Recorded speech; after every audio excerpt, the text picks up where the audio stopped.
This might be one of those takes where even the people who agree with me kinda disagree with me, but, well, here we go. I just watched the 9th episode of Alya-san, and I've seen a few people expectedly complaining about the dreaded hypnosis scene, which I had heard so much about from light novel readers for various reasons. I'm not gonna pretend that I saw that many people complaining, but I saw a few floating around the mouth threads and thought that it was just an interesting discussion with a healthy touch of irony regardless. Also, just saying, but it sure would have been nice to still have comments available on Crunchyroll, so that I could further gauge common Western sentiment about the scene, but let's not get off on another tangent about that. Most of the complaints I've seen seem to amount to some variation of, look, the fan service was fine. There were simply better ways this could have been written to get to this point, to this trope, and to this spicy moment. Not that I didn't see a few who just hate this trope in general, but that's actually all fair and good. I do think that there could have been more cleverly written ways to get to where we were obviously going. I also think that there were probably methods more congruent with how realistic and diegetic all of the fan service scenes have otherwise been thus far than Hypnosis.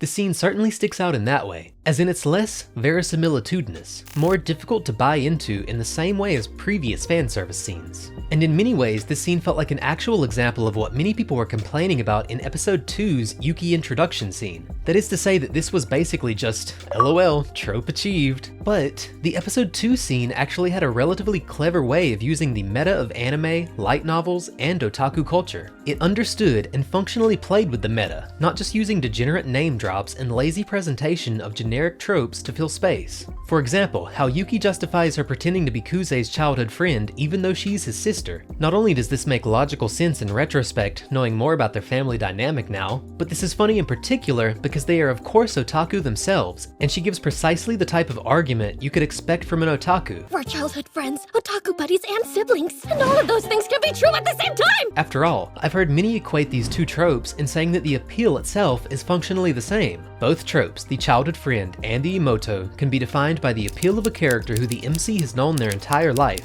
Characters who share a certain sense of unique familiarity, and characters who can endlessly, whenever convenient, exposit interesting and poignant backstory elements with complete justification given their backstories together. There's obviously always some element of playing with the taboo involved with the emoto type tropes, no matter how truly degenerate, but I'm sure you've noticed how many of them go out of their way to not actually have the characters be related. I don't actually think that this is just to avoid the taboo, as the specific trope or appeal's most basic essence is kind of achieved either way. They are, therefore, arguably equivalent, functionally, as tropes. Yes, science!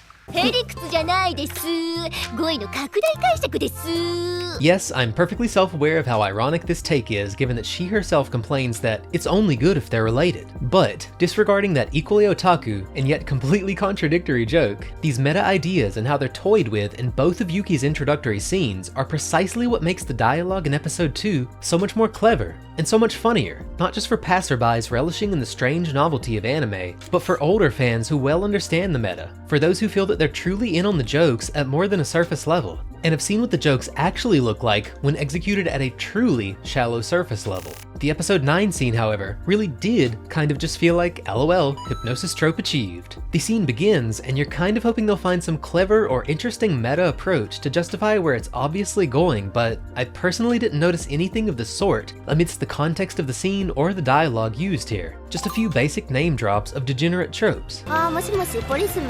It might also be nice to have hypnosis used in a way that's especially interesting or playful with the trope. Something that makes you go, oh, that's a new twist on a tired joke. But not really. They could at least make it absurd and therefore funny though, right?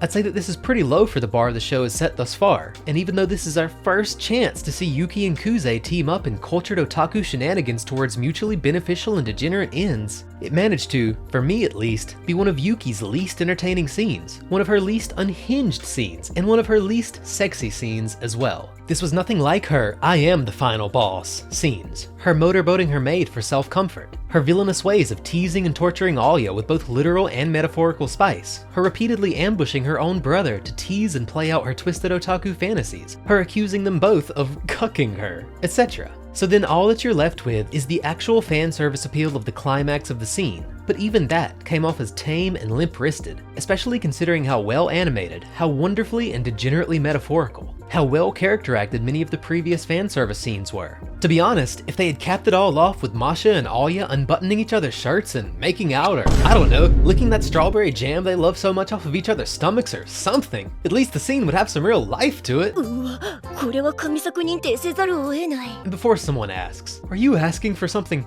inappropriate to happen? Yes, I am asking for something inappropriate to happen. 股を開け。 It's a comedic trope-based anime fan service scene. It's not that serious. This scene needed some life injected into it, and this would have been the easiest and most brain-dead obvious way to do so. If they had not held out on us, they could have given us a capstone to this scene that would make sure that people would be memeing and talking about it endlessly, that they would not soon forget it. I could have sort of justified all of the relatively mediocre stuff leading up to it with the catharsis of them upping the ante once again, but like, the extent of the fan service is that they take off their blazers and you can kind of see the colors of their undergarments? Are we not well past that level of culture in this show already? Come on, man.